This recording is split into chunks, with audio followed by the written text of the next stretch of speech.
വിഷ്ണുശാലിനിയുടെ latest എപ്പിസോഡിൽ ഡോക്ടറാണെങ്കിൽ ശാരികയെ പരിശോധിച്ച ശേഷം പുറത്തേക്ക് ഇറങ്ങി വരികയാണ്. അന്നേരം കുട്ടിയും എല്ലാവരെയും കണ്ടിട്ട് ഇവരൊക്കെ ആരാന്ന് ചോദിക്കുന്നുണ്ട്. അന്നേരം ഒരു കുട്ടിയെ കാണിച്ചാൽ ചിലപ്പോൾ തൽക്കാലം ആശ്വാസം വരുമെന്ന് പറഞ്ഞില്ലേ, അപ്പോൾ അതിനുവേണ്ടി ഒരു ശ്രമം നടത്തി നോക്കാമെന്ന് കരുതി എന്ന് പറയുകയാണ്. അന്നേരം ഇതാണ് കുട്ടി എന്ന് പറഞ്ഞിട്ട് ശാലിനിയാണെങ്കിൽ അമ്മയുടെ കയ്യിൽ നിന്നും കുഞ്ഞിനെ അങ്ങോട്ട് വാങ്ങുകയാണ്. അന്നേരം പിന്നെ ഇത് ശാരിക ഇപ്പോൾ ഒരു മയക്കത്തിലാണ്. പക്ഷേ സ്വന്തം കുട്ടിയെല്ലാം തിരിച്ചറിഞ്ഞാൽ എങ്ങനെ പ്രതികരിക്കുമെന്നും പറയാൻ പറ്റിയില്ല. പക്ഷേ ചെറിയൊരു മയക്കം എന്ന പോലെയാണ്. എന്തായാലും നമുക്ക് ശ്രമിച്ച് നോക്കാം എന്നിങ്ങനെ പറഞ്ഞിട്ട് ശാലിനിയാണെങ്കിൽ കുട്ടിയും കൊണ്ട് അകത്തേക്ക് പോവുകയാണ്. അന്നേരം ശിവനിങ്ങനെ ചെല്ലുക എന്നിങ്ങനെ ശാലിനിയോട് പറയുകയൊക്കെ ചെയ്യുന്നുണ്ട്. ഡോക്ടറും കൂടി അകത്തേക്ക് കയറുകയാണ്.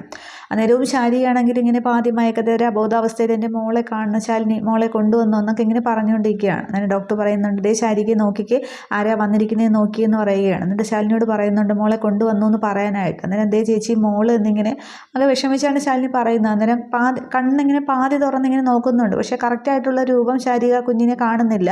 ഇങ്ങനെ ഒരു കുട്ടിയാണെന്നുള്ളതേ കാണുന്നുള്ളൂ. അന്നേരം ഡോക്ടർ പറയുന്നുണ്ട് കുഞ്ഞിനെ ശാരികയുടെ അടുത്തേക്ക് കിടത്തി കൊടുക്കുക. അങ്ങനെ അടുത്തേക്ക് കിടത്തി കൊടുക്കുന്നുണ്ട്. അന്നേരം മോള് എന്നൊക്കെ പറഞ്ഞിട്ട് ശാരിക ഇങ്ങനെ ഉടുപ്പിലേക്ക് തലോടുകയൊക്കെ ചെയ്യുകയാണ്. അതിന് മുന്നേ വെളിയിൽ വെച്ച് ശാലിനി പറയുന്നുണ്ട് പുതിയ ഉടുപ്പൊക്കെ ഇടിയിച്ചാണ് കൊണ്ടുവന്നിരിക്കുന്നത്, ചിലപ്പോൾ അതിന് ഒരു സംശയം വേണ്ട എന്നൊക്കെ പറയുന്നുണ്ട്. അന്നേരം ആ ഒരു ശാരിക ഇങ്ങനെ പറ്റിക്കുന്നതിൽ ശാലിനിക്ക് ആകപ്പാട് വിഷമം തോന്നുന്നു, കരയുകയാണ്. അവിടെ നിന്ന് കരയുന്നുണ്ട്.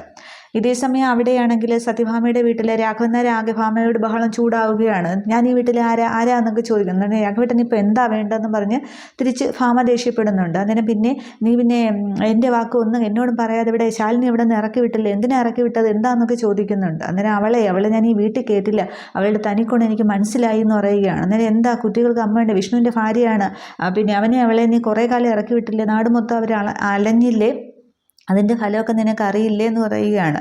അന്നേരം രാഘവേട്ടൻ വെറുതെ കാര്യം അറിയാതെ എന്നോട് ചൂടാക്കാതെ, രാഘവേട്ടൻ മനുഷ്യരുടെ മനസ്സിലിരിപ്പ് മനസ്സിലാക്കാനുള്ള കഴിവുണ്ടോ എന്ന് ചോദിക്കുകയാണ്. അന്നേരം നിനക്കുണ്ടോ എന്ന് ചോദിക്കുമ്പോൾ ഉള്ളത് കൊണ്ട് തന്നെയാണ് അവളുടെ കളക്ടർ മരുമകളുടെ തനിക്കോണം ഞാൻ മനസ്സിലാക്കിയത്. അവളെ യക്ഷിയാണ്, പിശാചാണ്, ഇപ്പം ഭർത്താവിൻ്റെ രക്തം മൂറ്റി കുടിക്കുന്ന യക്ഷി, അവളെ ഇതിനകത്ത് ഞാൻ കേട്ടില്ല എന്നൊക്കെ പറയുമ്പോൾ അതൊന്നും പറഞ്ഞ് ശരിയാവില്ല. പിന്നെ അങ്ങനെ നീയാണോ ഇവിടുത്തെ കാര്യങ്ങൾ തീരുമാനിക്കുന്നത്, ഞാൻ അവളെ അങ്ങോട്ട് വിളിക്കാൻ പോവുകയാണ്, അവളെ വിളിക്കട്ടെ എന്ന് പറഞ്ഞിട്ട് ഫോൺ എടുക്കുമ്പോൾ സത്യഭാമ ഫോൺ പിടിച്ചു വാങ്ങിക്കുകയാണ്. അവളെങ്ങാനും വിളിക്കുകയോ വീട്ടിലേക്ക് കൂട്ടിക്കൊണ്ടുവരികയോ ചെയ്താലുണ്ടല്ലോ, ഞാൻ പിന്നെ ഇവിടെ നിന്ന് ഇറങ്ങിപ്പോവും, പിന്നെ രാഘവേട്ടൻ എന്നെ കാണില്ല, സത്യഭാമയാണ് പറയുന്നത്, എന്നെ അറിയില്ല എന്നൊക്കെ പറഞ്ഞ് ഫോണും പിടിച്ചു വാങ്ങി ദേഷ്യപ്പെട്ട് ഭാമ റൂമിലേക്ക് പോയി വാതിൽ കുറ്റിയിടുകയാണ്. എന്നിട്ട് രാഘവനരേക്ക് പറയുന്നുണ്ട് ഇവൾക്ക് വട്ടാണ്, മുഴുവട്ട്, ഇതിപ്പോൾ എന്താ ഇവിടെ സംഭവിക്കുന്നത്, എനിക്കൊന്നും അറിയാൻ പാടില്ല എന്നും പറഞ്ഞ് രാഘവനേരെ നിൽക്കുകയാണ്. പിന്നെ അകത്തേക്ക് പോയ ഭാമയാണെങ്കിൽ വാതിൽ വെച്ച് കുറ്റിയിട്ട് ആകെ നിന്നങ്ങ് കരയുകയാണ്. ആ ഒരു വിഷമത്തിൽ രാഘവനാരോട് പറയാനും വയ്യ ഇങ്ങനെ സംഭവിച്ചു എന്നുള്ളത്, വിഷ്ണു പോയി എന്നുള്ളത്.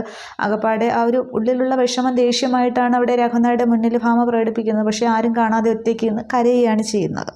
ഇതേസമയം അവിടെ കുഞ്ഞിനെ ശാരികയെ കാണിച്ചിട്ട് അവിടെ റൂമിൽ നിന്നും തിരികെ പുറത്തേക്ക് വരുന്നുണ്ട്. അന്നേരവും അവിടെ അതിന് മുന്നേ ആ കുഞ്ഞിൻ്റെ അച്ഛൻ ബഹളം ഉണ്ടാക്കുന്നത് ഇപ്പോൾ തോനെ നേരമായല്ലോ പോയിട്ട് കണ്ടില്ലല്ലോ എന്നൊക്കെ. അന്നേരം കമലം പറയുന്നുണ്ട് ഇപ്പോൾ കൊണ്ടുവരും, അതിനുള്ളതും കൂടി തന്നേക്കാന്ന് പറയും. എങ്കിൽ കുഴപ്പമില്ല എന്ന് പറഞ്ഞ് നിൽക്കുകയാണ്.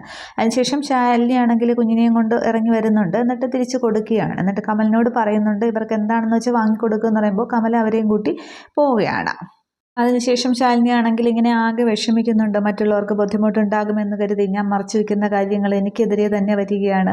ഒരിക്കൽ ശാരികേച്ചിയും പറയും സ്വന്തം കുഞ്ഞിന് പകരം മറ്റൊരു കുഞ്ഞിനെ കാണിച്ച് ഞാനും ചതിച്ചു എന്നുള്ളത് പറയുമെന്നും പറഞ്ഞിങ്ങനെ വിഷമിച്ച് പറയുമ്പോൾ പിന്നെ ശിവൻ പറയുന്നുണ്ട് അതിപ്പോൾ ശാലിനി ഒറ്റയ്ക്കെടുത്ത തീരുമാനമല്ലല്ലോ, ഡോക്ടർ കൂടി സമ്മതിച്ചിട്ടല്ലേ, ശാരികയുടെ നന്മയ്ക്ക് വേണ്ടിയിട്ടല്ലേ എന്ന് പറയുകയാണ്. അന്നേരം തുറന്ന ശാലിനി അങ്ങോട്ട് എഴുന്നേൽക്കുകയാണ്. എന്നിട്ട് പറയുന്നുണ്ട് വിഷ്ണുവേട്ടൻ്റെ മരണം വിഷ്ണുവേട്ടനാണെങ്കിൽ ആരും അറിയരുത് എന്നുള്ളത് വിഷ്ണുവേട്ടൻ്റെ തീരുമാനമായിരുന്നു എന്നിങ്ങനെ പറയുമ്പോൾ അത് കമല ഇങ്ങനെ അവരെ ആ കുട്ടിയെ അമ്മയും തിരിച്ചുകൊണ്ടാക്കിയിട്ട് ഇങ്ങനെ കയറി വരുമ്പോൾ വിഷ്ണുവശൻ മരിച്ചെന്നോ എന്ന് പറഞ്ഞ് ആ ഒരു ഷോക്കിൽ കമല നിൽക്കുകയാണ്. അന്നേരം വീണ്ടും ശാലിനി ശിവനോട് തന്നെയാണ് സംസാരിക്കുന്നത്. പിന്നെ വിഷ്ണുവേട്ടൻ്റെ അമ്മയുടെ മുന്നിൽ ഞാനിപ്പോൾ കൊലപാതകയായിട്ടാണ് നിൽക്കുന്നതെന്ന് പറയുമ്പോൾ അത് സത്യാമ്മ ഈ കാര്യങ്ങൾ പറഞ്ഞ് മനസ്സിലാക്കണം, അല്ലെങ്കിൽ എന്നും അതൊരു കരടായിട്ട് സത്യാമ്മയുടെ ഉള്ളിൽ കാണും എന്നിങ്ങനെ പറയുന്നുണ്ട്. എന്നിട്ട് തുടർന്നാണെങ്കിൽ കമലിനാണ് ഏട്ടത്തിയമ്മയെന്ന് ഇങ്ങനെ ഉറക്കിന് വിളിക്കുകയാണ്. അന്നേരം ഞെട്ടി ഇങ്ങനെ ശാലിനി നോക്കുന്നുണ്ട്. എന്നിട്ട് അടുത്ത ദിവസം ചോദിക്കുക എൻ്റെ ആശാൻ വിഷ്ണു ആശാൻ മരിച്ചെന്നോ എന്നിങ്ങനെ ചോദിക്കുകയാണ്. അന്നേരം വിഷ്ണു ആശാൻ എന്നോട് പറയാം ഈ ലോകം വിട്ട് പോയെന്നോ, എന്താന്നിങ്ങനെ എന്നെ അറിയിച്ചില്ലല്ലോ എന്നിങ്ങനെ പറയുമ്പോൾ ശാലിനിയാണെങ്കിൽ അത് കമല എന്നിങ്ങനെ പറയുമ്പോൾ എനിക്ക് കമല കൈ കൊണ്ട് ഇങ്ങനെ തടുക്കുകയാണ്. എന്നിട്ട് പറഞ്ഞ് എനിക്കൊരു ഒറ്റ കാര്യം അറിഞ്ഞാൽ എൻ്റെ ആശാൻ ഈ ലോകം വിട്ട് പോയോ, എന്നെ വിട്ട് പോയോ എന്നിങ്ങനെ പറഞ്ഞ് എന്നെ പോലും അറിയിച്ചില്ലല്ലോ എന്നൊക്കെ പറഞ്ഞ് ഇങ്ങനെ ആകെ ബഹളം ഉണ്ടാക്കുകയാണ്. അന്നേരമാണെങ്കിൽ പിന്നെ ശിവൻ പറയുന്നുണ്ട്, കമലിൻ്റെ തോളിലേക്ക് കൈവച്ചിട്ട് പറയാണ്, വിഷ്ണു മരിച്ചു, മധുരയിൽ ഒരു ഹോസ്പിറ്റലിൽ വെച്ചായിരുന്നു, ചടങ്ങുകളൊക്കെ കഴിഞ്ഞു എന്ന് പറയുകയാണ്. അന്നേരം വിഷ്ണു അല്ല കമലിനെ ആകെ കരയുകയാണ്. എന്നിട്ട് പറയണം, അപ്പോൾ നിങ്ങൾ ചതിക്കും, നിങ്ങൾ കൂടെ നിന്ന് വിശ്വസിച്ച് കൂടെ നിൽക്കുന്നവരെ പോലും ചതിക്കുന്നവർ, ചീറ്റ് ചെയ്യുന്നവരാണ് നിങ്ങളെ ഒരിക്കലും വിശ്വസിക്കാൻ കൊള്ളില്ല എന്നൊക്കെ പറയുമ്പോൾ, അത് അങ്ങനെയൊന്നും അല്ല കമല എന്നിങ്ങനെ ശിവനും ശാലിനിയും പറയുമ്പോൾ പക്ഷേ ഒന്നും സമ്മതിക്കുന്നില്ല. എന്നിട്ടാണെങ്കിൽ കമലിനാണെങ്കിൽ തറയിലേക്ക് അങ്ങോട്ട് ഇരിക്കുന്നുണ്ട്, അതങ്ങ് ആകെ അങ്ങ് കരയുന്നുണ്ട്, കൊച്ചുകുട്ടികളെ പോലെ അങ്ങ് തലയിട്ട് കരയുന്നുണ്ട്. പോയി, എല്ലാവരും പോയി, എന്നാലും എന്നെ വിഷ്ണുവാശാനെ ഒരു അവസാനമായിട്ടൊരു മുഖം എന്നെ ഒന്ന് കാണിക്കുക പോലും ചെയ്തില്ലല്ലോ നിങ്ങൾ. പിന്നെ എന്നോട് എന്ത് സ്നേഹമായിരുന്നു, ഉണ്ണാനും ഉറങ്ങാനും ഏത് കാര്യത്തിന് എന്നെ കൂട്ടുമായിരുന്നു. എൻ്റെ ആശാൻ്റെ മനസ്സിൽ ഹൃദയത്തിൽ 2 പേരേ ഉള്ളായിരുന്നുള്ളൂ, ഒന്ന് ഏട്ടത്തിയമ്മയും ഒന്ന് ഞാനും. പക്ഷേ നിങ്ങൾ ചതിച്ചു, നിങ്ങൾ പറഞ്ഞില്ലല്ലോ എന്നും പറഞ്ഞ് ഇങ്ങനെ ആകെ ബഹളം കൂട്ടുകയാണ്. അന്നേരം പിന്നെ ശിവൻ പറയുന്നുണ്ട്, പിന്നെ ഒരു ഹോസ്പിറ്റലിൽ വെച്ചാണ്, ശാലിനിയാണെന്ന് തോന്നുന്നു പറയുന്നത്, പിന്നെ ഒരു സർജറി ഫെയിലായതാണ്, അങ്ങനെയാണ് മരിച്ചതെന്ന് പറയുമ്പോൾ, ഇല്ല നിങ്ങൾ കൊന്നതാണ് എന്നൊക്കെ ഇങ്ങനെ പറഞ്ഞ് കുറേ കുറ്റപ്പെടുത്തുകയാണ്. എന്നാലും ഏട്ടത്തിയമ്മ, നിങ്ങൾ എന്നെ അന്യനായി കണ്ടുല്ലോ, ഒരു കാര്യം എന്നെ കൂടെ നിർത്തിയില്ലല്ലോ, നിങ്ങൾ എന്നെ മാറ്റി നിർത്തിക്കണം, എല്ലാത്തിനും അനുഭവിക്കും നിങ്ങൾ, ഇതിനൊക്കെ നിങ്ങൾ ഈശ്വരൻ്റെ മുന്നിൽ കണക്ക് പറയേണ്ടി വരും എന്നൊക്കെ ഇങ്ങനെ ശാപവാക്കുകളൊക്കെ ഇങ്ങനെ പറയുകയാണ്. ശാലിനിയും ഒരുപാട് കുറ്റപ്പെടുത്തുന്നുണ്ട്. പിന്നെ ശിവനും ഒന്നും പറയാനായിട്ട്, ശിവൻ അങ്ങനെയല്ല എന്നൊക്കെ പറഞ്ഞ്, അങ്ങനെയൊന്നും അല്ല കാര്യങ്ങൾ, എല്ലാവരും എന്നെ മറച്ചു, എന്നെ അവസാനമായിട്ട് മുഖം ഒന്ന് കാണിക്കെങ്കിലും ചെയ്യാമെന്ന്, എൻ്റെ ആശാനെ പിന്നെ അങ്ങനെ ആർക്കും കൊല്ലാനൊന്നും കഴിയില്ല എന്ന് പറയുമ്പോൾ, അങ്ങനെ കൊന്നതല്ല, സർജറി ഫെയിലിയർ ആയതാണെന്നൊക്കെ അവർ പറയുന്നുണ്ടെങ്കിലും കമൽ വിശ്വസിച്ച് ആകെ സങ്കടപ്പെട്ട് ശാപം എന്ന പോലെയൊക്കെ ശാലിനിയെ നോക്കി പറഞ്ഞിട്ട് കമലിനങ്ങ് വെളിയിലേക്ക് ഇറങ്ങി പോവുകയാണ്. എന്നിട്ട് ആ ഓട്ടോയുടെ അടുത്തേക്ക് ചെന്നിട്ട് ഓട്ടോയുടെ കമ്പിയെ പിടിച്ചിട്ട് അതിലിങ്ങനെ തലയിട്ടടിച്ച് അങ്ങ് കരഞ്ഞങ്ങ് അതിൽ കൂടെ ഇങ്ങനെ നിരങ്ങി തറയിലേക്ക് ഇരുന്നങ്ങ് ഓട്ടോയും പിടിച്ചങ്ങ് ചേർത്ത് പിടിച്ചങ്ങ് കരയുകയാണ്. സങ്കടം സഹിക്കാനായിട്ട് കമലിന് കഴിയുന്നില്ല. അതേസമയം ശാലിനി അങ്ങോട്ട് എന്ന് പറയുകയാണ്, അവനും കൂടി എന്നെ കുറ്റപ്പെടുത്താനുണ്ടായിരുന്നുള്ളൂ, അതും കൂടിയായി കാര്യങ്ങൾ അറിഞ്ഞപ്പോൾ, ഇതിപ്പോൾ എല്ലാവർക്കും വേണ്ടി നന്മ ചെയ്തിട്ട് ഇതിപ്പോൾ എല്ലാവരുടെ മുന്നിൽ ഞാൻ കുറ്റക്കാരി ആയല്ലോ, ഇതിനു വേണ്ടി എന്ത് തെറ്റാണ് ഞാൻ ചെയ്തത്, വിഷ്ണുവേട്ടനെ അത്രയ്ക്ക് സ്നേഹിച്ചതാണോ ഞാൻ ചെയ്ത തെറ്റ് എന്നൊക്കെ പറഞ്ഞ് ശാലിനി ഇങ്ങനെ ഭിത്തിയിലേക്ക് ഇങ്ങനെ ചേർന്ന് നിന്നിട്ട് ആകെ കണ്ണടച്ചങ്ങ് കരയുകയാണ്. ഇത് കാണുമ്പോൾ ശിവനെ ആകപ്പാടെ അങ്ങോട്ട് വിഷമം തോന്നുന്നുണ്ട്. ശിവനാണെങ്കിൽ ഇങ്ങനെ ശാലിനിയുടെ തോളിലേക്ക് പിടിക്കാനായിട്ട് ഇങ്ങനെ കൈകൊണ്ട് വരുന്നുണ്ട്. പക്ഷെ അടുത്ത് എത്തുമ്പോൾ ശിവൻ പെട്ടെന്ന് കൈ പിൻവലിക്കുകയാണ്. അന്നേരം ശാലിനി പക്ഷെ അത് കാണുന്നില്ല, ഇങ്ങനെ കണ്ണടച്ച് കരയുന്നുണ്ട്. എന്നിട്ട് ശാലിനി ഇങ്ങനെ കണ്ണു തുറന്ന് നോക്കുമ്പോൾ കാണുന്നില്ല. എന്നിട്ട് ശിവൻ പെട്ടെന്ന് കൈ പിൻവലിച്ച് അങ്ങോട്ട് പോയി ആകെ വിഷമിച്ച് നിൽക്കുകയാണ്. ശാലിനി ഇങ്ങനെ കരഞ്ഞു നിൽക്കുന്നുണ്ട്.